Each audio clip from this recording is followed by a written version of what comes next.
Hello दोस्तों, आज की इस वीडियो में हम क्लास 10th का चैप्टर ब्लैक एरोप्लेन देखने जा रहे हैं, जिसके ऑथर हैं फ्रेडरिक फ्रॉस्टी। अगर आपको ये वीडियो अच्छी लगे तो इसे लाइक कीजिए, चैनल को सब्सक्राइब कीजिए और सजेशंस कमेंट बॉक्स में दे सकते हैं। ब्लैक एरोप्लेन एक बहुत ही मिस्टीरियस स्टोरी है। उस दिन आसमान में एक भी बादल नहीं था और वह पायलट काफ़ी खुश था क्योंकि लोग नीचे सो रहे थे और वह आसमान में उनके ऊपर से उड़ रहा था। वह अपने डकोटा से फ्रांस से इंग्लैंड यानी अपने होम टाउन जा रहा था। वह अपनी छुट्टियों के बारे में भी सोचता है जो बहुत जल्द शुरू होने वाली थी और उसे अपनी फैमिली से भी मिलना था। उसने जब घड़ी की तरफ देखा तो सुबह की 1:30 बज रही थी। जब उन्होंने प्लेन से बाहर देखा तो उन्हें लगा कि स्ट्रीट के बड़े बड़े लाइट उनको दिखने लगे हैं। फिर उन्होंने रेडियो पर कहा, Dakota 088 here, can you hear me? मैं अब इंग्लैंड की तरफ उड़ान भर रहा हूँ, ओवर एंड आउट। फिर एयर ट्रैफिक कंट्रोल से तुरंत जवाब आता है, डकोटा 088, हम तुम्हें सुन सकते हैं। अब तुम्हें 12 डिग्री वेस्ट मुड़ना होगा, ओवर एंड आउट। पायलट यह सोचता है कि वह ब्रेकफास्ट के टाइम तक घर पहुंच जाएगा और रॉयल इंग्लिश ब्रेकफास्ट कर सकेगा। अब तक सब कुछ अच्छा था और फ्लाइट भी काफी आसान थी और अब पेरिस 150 किलोमीटर पीछे था। एकदम से उनके सामने घने स्टॉर्म के बादल आ जाते हैं जो कि किसी पहाड़ की तरह लग रहे थे। वो उनके उस पुराने प्लेन से बादलों के ऊपर भी नहीं जा सकते थे और उनके पास इतना फ्यूल भी नहीं था कि वो उस स्टॉर्म के ईस्ट या वेस्ट से निकल जाए।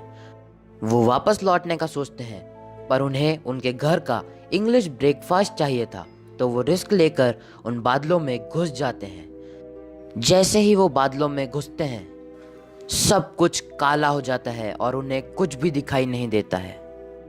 वो एयर ट्रैफिक कंट्रोल से कम्युनिकेट करने की कोशिश करते हैं पर रेडियो और बाकी सारे इंस्ट्रूमेंट जैसे कि कंपास खराब हो जाते हैं और वो इससे काफ़ी डर जाते हैं। लेकिन उन्हें एकदम से एक ब्लैक एरोप्लेन नज़र आता है और उन्हें लगता है कि वो उन्हें बचाने और गाइड करने आया है। वो उसके पीछे पीछे एक ओबीडियंट बच्चे की तरह जाने लगते हैं। आधे घंटे से वो एरोप्लेन उनको गाइड कर रहा था, लेकिन अब उनके पास सिर्फ 10 मिनट उड़ने इतना फ्यूल बच जाता है। पर फिर एकदम से वो प्लेन नीचे की तरफ मुड़ जाता है और वो उसका पीछा करते हुए जाते हैं तो वो एकदम से बादलों के बाहर आ जाते हैं और एयरपोर्ट भी दिखने लगता है और वो सेफली लैंड कर लेते हैं। पर वो ब्लैक एरोप्लेन कहीं भी दिखाई नहीं देता।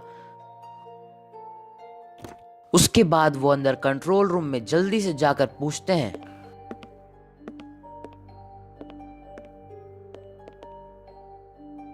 वो एरोप्लेन कहाँ गया? उसका पायलट कहाँ है? मुझे उसको बस एक थैंक यू कहना है। वहाँ पर कोई दूसरा प्लेन नहीं था, रडार पर बस आपका ही एक प्लेन था। फिर वो कौन था जिसने मुझे यहाँ तक बिना कंपास, रेडियो और फ्यूल के सेफली पहुँचाने में मदद की? वो कौन पायलट था जो एक बिना लाइट का ब्लैक एरोप्लेन स्टॉर्म में उड़ा रहा था?